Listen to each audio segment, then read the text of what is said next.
ce personnage démoniaque, ce personnage pas forcément démoniaque, mais ce personnage de sorcier ou de sorcière, il fait un très bon super-héros. Voilà, je crois qu'il s'appelle The Enchantress, celle-là. C'est pas un super-héros. Hein? C'est pas un super-héros, c'est une super-vilaine. Oui, c'est ce que je veux dire. Oui. Il y a plusieurs personnages dans l'univers Marvel dont le pouvoir c'est de jeter des sorts, simplement. Je peux me souvenir qu'il y a une femme qui s'appelle la sorcière rouge, je dis ça. La sorcière rouge, voilà, c'est ça. Donc, ça fait des super-héros tout. Oui, donc, ça fait des super méchants. Des super méchants tout près, puisque l'enchantement, le sort, ça constitue un super pouvoir et qu'ils sont du côté du mal par définition, parce que c'est des sorciers. Ce que j'essaie de dire, c'est qu'ils ne sont pas plus inquiétants que ça par ailleurs. C'est juste des super méchants qui se trouvent être des sorciers. Enfin, ils sont juste méchants. Ils ne sont pas plus sorciers que... Voilà quelqu'un qui est vraiment inquiétant. Comment il s'appelle? Je ne sais jamais son nom. C'est la reine. Et là.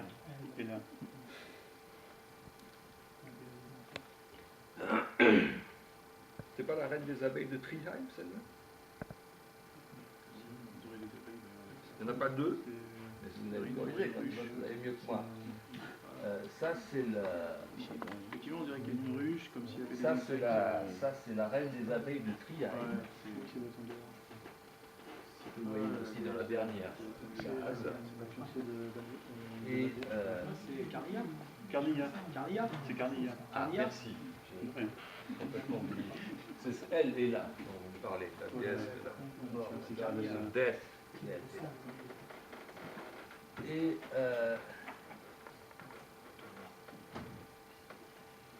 c'est là que mes histoires de chapeau vont être bien utiles. Parce qu'après tout, vous me demandez peut-être pourquoi je consacrais 10 minutes tout à l'heure à des histoires de chapeau. Qu'est-ce qui les rend spécialement inquiétantes, horribles, terribles, etc. C'est l'étonnante coiffure, enfin, qui est à la fois masque, coiffure et casque, qui les déshumanise. Et là porte des cornes, c'est donc le motif du cornu, comme chez Hogan. Des cornes sur ses épaules, ou sur son manteau, on ne sait pas en réalité.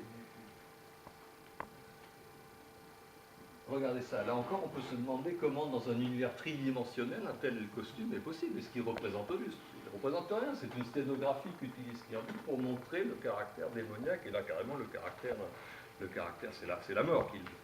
Ici c'est la mort qu'il représente. Et exercice pratique, dans un épisode particulièrement réussi, si j'étais un conférencier sérieux, je vous aurais donné le numéro, mais il est peut-être sur la diapo, oui, donc c'est Thor numéro 136. La copine de Thor, il l'emmène voir Beau Papa, donc il l'emmène voir Wotan, qui évidemment est absolument furieux depuis plusieurs numéros du fait qu'il est amoureux d'une mortelle, et donc très bien, on va en faire une déesse d'Asgard. Et donc, c'est le truc, Kirby Kraken, donc le motif de l'explosion transformatrice, donc transfert, transformation, sauf que là, dans le récit, c'est bien, on ne se demande pas si elle est possédée ou je ne sais pas quoi, elle est de fait transformée en déesse de l'Olympe nordique. Et qu'est-ce qui caractérise cette déesse? Bon, vous vous souvenez ou vous devinez la suite de l'histoire, elle est très malheureuse comme déesse nordique, et il ne faut pas 6 pages avant qu'elle supplie qu'on la renvoie sur Terre. Et donc l'histoire avec Thor est finie au moins provisoirement. Mais regardez comment elle est caractérisée. On ne la change pas en déesse nordique, on la change en déesse de la mort. On la change en déesse des ténèbres. Et vous voyez bien qu'elle est engoncée dans un casque avec tout ce qu'il faut de pointes, de petites cornes et autres. Alors, oui, petites, fines, cornes, élégantes, parce que tout de même, féminine. Mais, et y compris le fait que le costume soit à moitié dans l'ombre, ce n'est pas justifiable non plus d'un point de vue rationnel. Pourquoi le costume est à moitié noir? D'où viennent ces ombres? Quelle est la lumière qui les projette? On n'en sait rien, c'est juste comme ça. L'ombre fait partie du costume en quelque sorte. Donc on voit bien là le personnage qui est ténébreux. Donc voilà un récit qui est bien pensé, puisque sur un plan graphique, c'est évidemment jamais dit dans le scénario, mais sur un plan graphique, on comprend que en transformant l'infirmière Jane Foster, on a fait en réalité un personnage funèbre, un personnage de mort, un destin qu'évidemment elle ne peut pas elle ne peut pas accepter. Et du côté des hommes, que deviennent les personnages ténébreux, comme ça, les personnages démoniaques? Eh bien, ça, c'est le célèbre motif du cagoulard.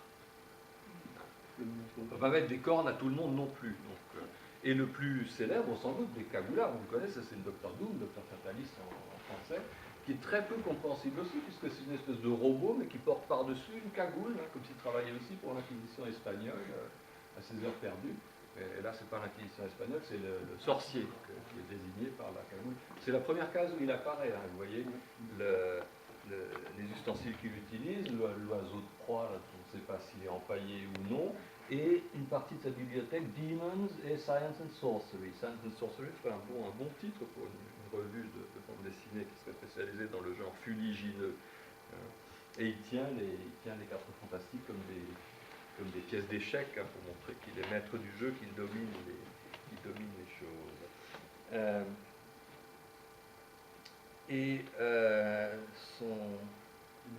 Son double, un peu raté à vrai dire. Je veux dire que j'ai lu cet épisode enfant, ça devait être dans la revue Marvel, parce que le fantasme ne paraissait plus, et ça m'avait pas spécialement impressionné. Hein. Donc The Hate Monger, c'est Adolf Hitler en fait, déguisé en cagoulard du Ku Klux Klan, et je crois qu'il a un rayon qui rend les gens racistes dans ce goût-là. Mais en tout cas, la cagoule inscrit très clairement le Hate Monger du côté du démoniaque. Et Diablo.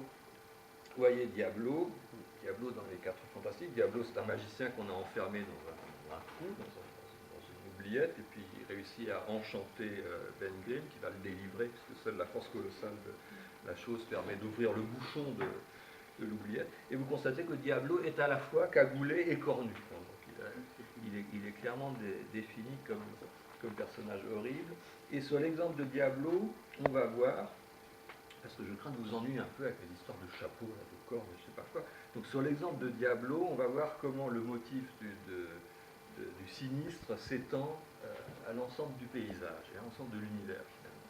Vous voyez, au début de l'épisode Diablo, on a du mal à penser qu'on est dans une histoire de super-héros, parce que les quatre fantastiques sont perdus dans une forêt, qui est une forêt maléfique, donc on n'arrive pas à sortir, la chose commence à arracher les arbres, on essaie peut-être de trouver une sortie par là, qui sait. Mister Fantastique essaie de monter assez haut pour essayer de voir où on est et où on peut aller. Il se retrouve devant un château avec des sculptures qui ressemblent à on appelle des tikis dans les mers australes. On ne voit pas tellement ce que ça vient faire en Europe centrale, parce que je peux comprendre qu'on était en Europe centrale, donc château complètement délabré, c'est très, très bizarre, et qui a plus l'air d'appartenir à une civilisation primitive qu'à l'univers de Dracula. Oui, voilà, donc c'est là que la chose, vous vous souvenez sans doute de cette partie-là, la chose est hypnotisée, enchantée, donc il tire le bouchon de l'oubliette, dans l'oubliette il y a une autre oubliette, il faut encore casser tout, et puis ça y est, on arrive à délivrer Diablo qui triomphe, ça y est, je suis libre, je vais pouvoir recommencer à faire le mal. Et ça c'est un motif qui est permanent chez Jack Kirby. Donc, ça fait aussi partie de la structure mythique de Kirby, c'est le motif de l'enfermement. Tous les personnages sont enfermés. Dans Thor, pourquoi je ne vais pas montrer Loki là? Bon, j'avoue que j'en sais rien moi-même, mais certainement j'ai eu tort. C'est parce que je vais vous le montrer après. Dans Thor, le méchant qui s'appelle Loki, celui qui a les grandes cornes comme ça, au début il est enfermé, hein, il a été trop méchant, je crois qu'il a été enfermé dans un arbre, un truc comme ça, puis quelqu'un arrive à le délivrer. Non, il arrive à se délivrer lui-même par une astuce. Docteur Doom qu'on a vu avant, c'est le motif de l'enfermement ramené à l'espace de l'armure. Il est enfermé dans sa propre laideur, raison pour laquelle il porte un masque. Donc, ça ne signifie pas qu'il porte un masque métallique évidemment, mais il porte un masque métallique parce que son armure et son masque sont en eux-mêmes une prison réduite aux dimensions de son corps. Comme c'est une prison, il faut que ce soit en métal. C'est pour ça que Doom est dans une armure. Et Diablo est un enchanteur, et donc vous vous souvenez sans doute de la suite de l'histoire, il a promis à Ben Grimm qu'il pouvait le retransformer en humain, et même qu'il pouvait se changer à volonté, et donc là il est à moitié chose, il est à peu près humain, mais avec encore les marques de la chose, et en réalité cet enchanteur Diablo est un escroc, c'est un faux enchanteur, ce qui est manifesté dans le récit par un procédé qui alors est purement graphique, c'est-à-dire que Mister Fantastique refait les potions de Diablo et constate que l'éprouvette explose. Ça ne veut rien dire de particulier, mais ça veut juste dire que Diablo est un escroc et que le truc ne marche pas en réalité. Effectivement, dans la suite, on constate que les enchantements cessent d'enchanter et donc le type n'est pas honnête. Et comme il n'est pas honnête, il sera forcément puni, etc. Ce monde sinistre qu'on vient de voir dans la forêt où se situe l'oubliette de Diablo, il se situe partout. Par exemple, il se situe au fond des mers. Vous voyez, dans le Submariner, il y a un horrible personnage, je suis très mauvais pour les noms, je crois que c'est Atuma. Atuma, et vous voyez, donc on retrouve le corps nu et autres. Des cornes, des crocs, des crânes, mais avec un côté un peu rude, un peu primitif, un peu mal dégrossi, parce qu'évidemment, au fond des mers, on ne peut pas faire de l'orfèvrerie. Le climat ne s'y prête pas. D'ailleurs, la première chose qui apparaît dans l'épisode, comme par hasard, souvent les splash panels sont toujours un peu en marge du récit, ne sont utilisés que pour leur puissance d'évocation, pour choquer le lecteur avant, pour le préparer à la lecture de ce qui va suivre. Et ils ont trouvé un monstre marin, comme par hasard. Quand les Fantastiques Four se livrent à la pêche, ils pêchent des monstres marins. Donc, voilà le genre d'univers dans lequel ils vivent. Et voilà le fameux Atuma, donc vous voyez, tout ce qui est pointu, crochu, tordu, cornu, écailleux. Écailleux forcément, parce qu'il vient du fond des mers, donc il faut qu'il soit poissonneux, donc écailleux. Est-ce que je peux vous proposer du sinistre universitaire, du gothique académique? Donc ils vont sur le campus, qui est leur campus, c'est là où Reed Richards a dû faire ses études à lui. Donc c'est un campus gothique, vous le voyez en fond d'image, là vous le voyez ici mieux. Donc c'est un château, en fait, c'est un château gothique, il pourrait être le château de Dr Doom.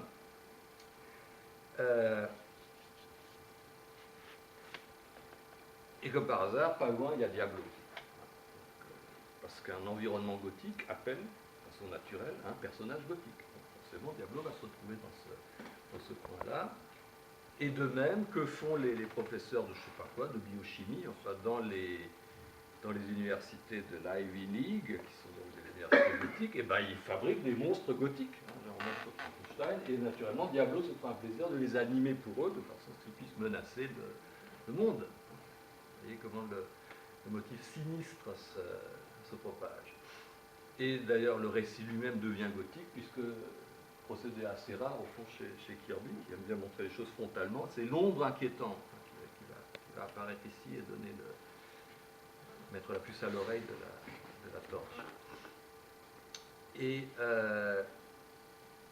on va pousser encore plus loin l'apparition des personnages qui s'appellent les Inhumains.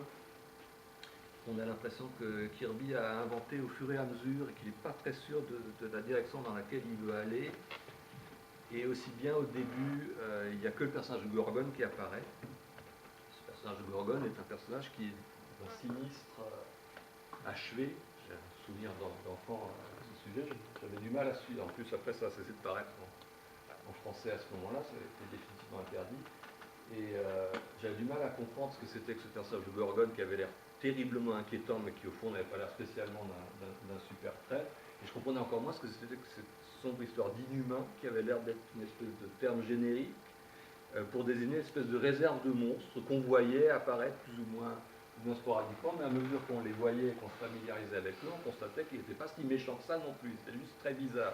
Donc là, on a l'impression que l'inspiration de Kirby, c'est l'inspiration démoniaque, et puis quand même, comme il fait une série de super-héros, il ne peut pas passer sa vie à dire mon Dieu, qu'ils sont laids, dangereux, incarnation de la mort, et ainsi de suite. Donc il les humanise en quelque sorte, mais vous voyez bien sur le personnage que l'inspiration de départ est une inspiration qui est délibérément monstrueuse. En plus, là, il y a quelque chose qui est de l'ordre du divin, n'est-ce pas?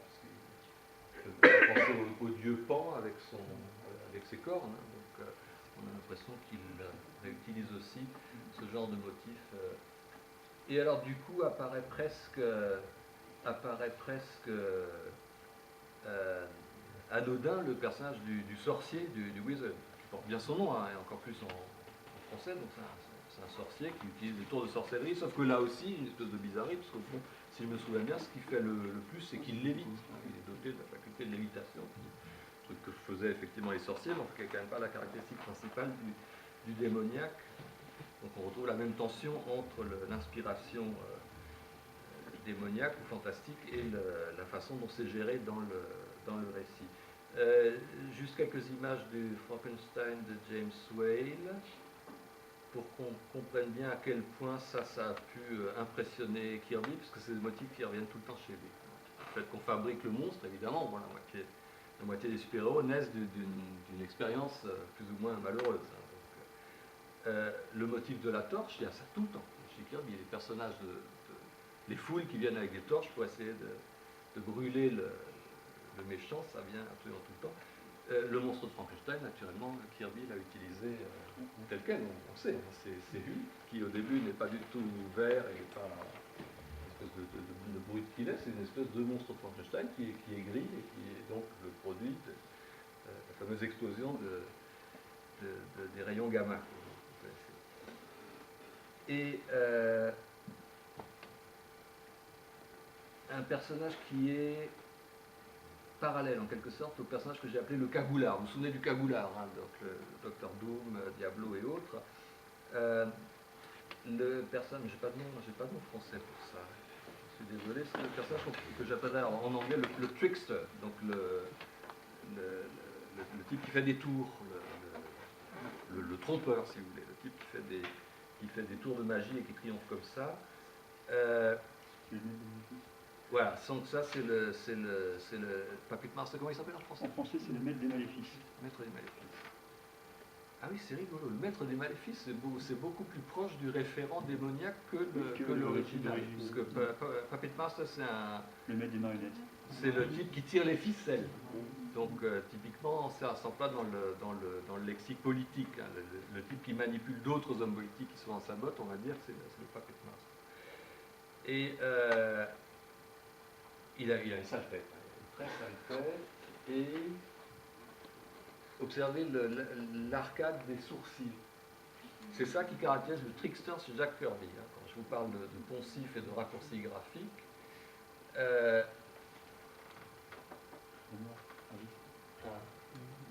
Submarine a exactement les mêmes sourcils. Or, il est défini, en tout cas au début de la série, comme un trickster. En particulier dans cet épisode-là, où il est devenu brusquement un grand producteur de Hollywood. Et comme les Fantastic Four sont ruinés, il leur dit « Mais vous allez jouer dans mes films et vous allez faire une belle pelote. » Et en fait, les films sont des faux films, il veut les faire tuer. C'est un comportement de trickster. Donc Et Loki, voilà Loki. Vous avez promis Loki, voilà Loki. Alors, on ne va pas le voir sur la couverture, on va le voir sur les images. Maintenant, parce que ce n'est pas les bonnes. Loki, il a les mêmes sourcils. Donc c'est également le personnage du trickster. Tous les personnages de trompeur chez Kirby ont ces sourcils-là. Et d'ailleurs, je croyais avoir la diapo, j'ai dû me tromper quelque part, le bonhomme qu'on avait vu tout à l'heure dans Black Magic, vous vous souvenez la famille qui est faite de briques et de broc, et puis celui qui fait le visage et qui a séduit, mais il a ces sourcils-là. Vous n'avez pas regardé, évidemment, vous êtes obligé de croire maintenant sans parole, mais c'est pareil. Donc c'est vraiment une sténographie de Kirby pour dire voilà le personnage du manipulateur, du trompeur. Alors voilà Loki. Qu'est-ce qu'on peut en dire de Loki? Il pose un tas de problèmes. D'abord à cause de ses cornes. Oui, voilà comment vous voyez. Il est au début prisonnier d'un arbre. Qu'est-ce qu'il fait? Ah oui, le truc, c'est qu'il ne peut être délivré que si quelqu'un verse une larme pour lui. Hein, donc ça n'arrivera jamais, puisqu'elle était vraiment très méchant. Et par contre, il s'arrange pour faire tomber une feuille sur l'œil de quelqu'un qui donc larmoie. Et ça y est, techniquement, la personne a versé une larme pour lui. Et donc Loki est délivré. Et à ce moment-là, il se rend sur Terre, il se déguise en mortel, il fait tous les tours pendables au pauvre Thor. Et ça va poser un problème. Parce que le personnage du trickster en tant que tel, donc on est proche du plaisantin. Et donc ça va être des histoires qui vont être plus structurées sur des idées presque de farce, de plaisanterie. Et ça va être assez peu ténébreux, assez peu démoniaque. Par exemple, là, Loki a changé les gens on a l'impression de... Je raconterai ça demain dans la conférence sur Calvin et Hobbes. Enfin, il a changé les gens en leur propre négatif. C'est des choses que le jeune Calvin fait dans ses rêves, dans les planches dominicales de Calvin et Hobbes. Donc il fait des tours. Qu'est-ce qu'il fait là, par exemple? Il a libéré un tigre. Non, il a changé un arbre en tigre. Et donc le pauvre Thor est obligé de courir derrière pour réparer les blagues, les niches que fait Loki. Donc on est plus dans du merveilleux en réalité. Métamorphose, enchantement, on est plus dans du merveilleux. Et on est au fond assez proche de ce qui se passe dans Superman, à la même époque. Si vous lisez les comics de la DC au milieu des années 60, c'est un peu les mêmes histoires. Pourquoi Superman a brusquement la tête d'un lion? Ah oui, parce qu'il y a eu telle chose, il a eu tel accident, tel enchantement, etc. Donc on n'est pas spécialement dans du ténébreux. Regardez comment la série est prise par Joe Sinnott. Lui, au contraire, il va utiliser tous ces poncifs de fiction populaire. Ça, par exemple, c'est le magicien, c'est Chandu the Magician, c'est le magicien oriental à boule de cristal. Sinnott va en faire une série quasi médiévale. Là, par exemple, on voit que les deux personnages sont dans un univers qui est nettement moyenâgeux. Vous voyez, tout le monde est habillé en Merlin l'Enchanteur apparaît. C'est un personnage très maléfique, hein, comme on le voit d'après sa définition graphique.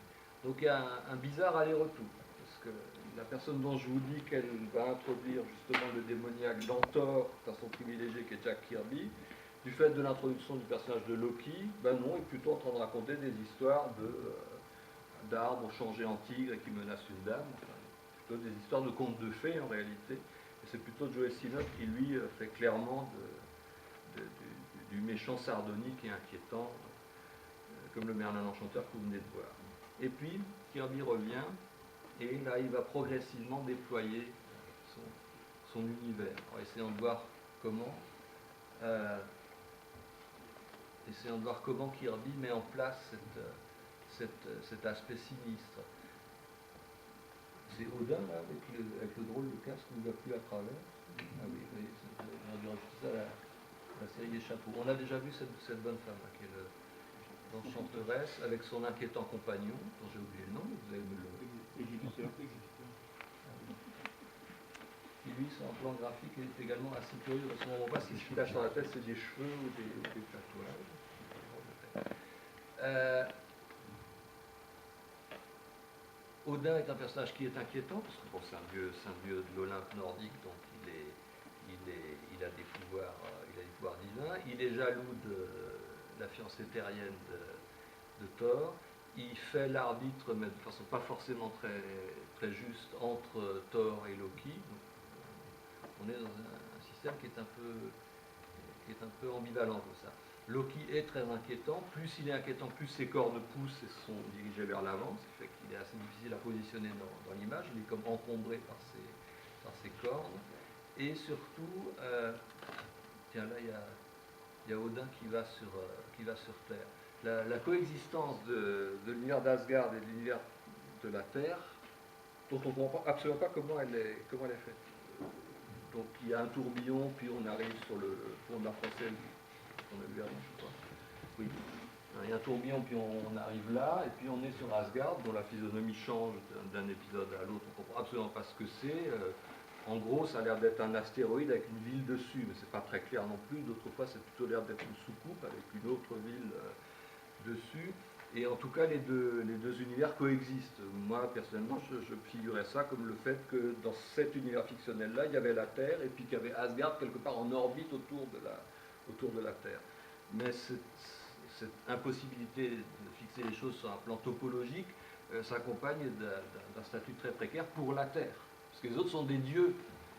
Et donc là, ce que fait Odin à ce moment-là, par exemple, c'est qu'il a décidé de mettre toute l'humanité en stand-by, en quelque sorte.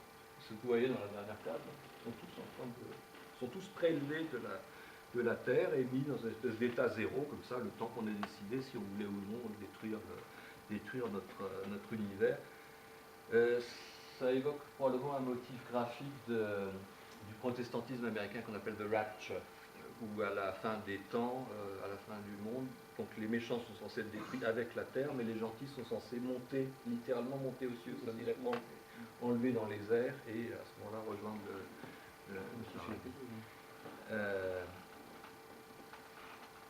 comment s'appelle le dessinateur primitif, pour peu importe.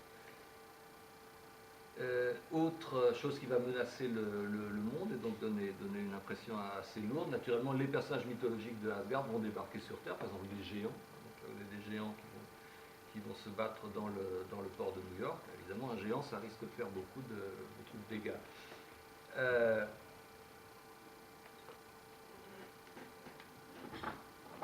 Mais c'est surtout dans la série additionnelle qui s'appelle Tales of Asgard que Kirby va déployer cet univers sinistre.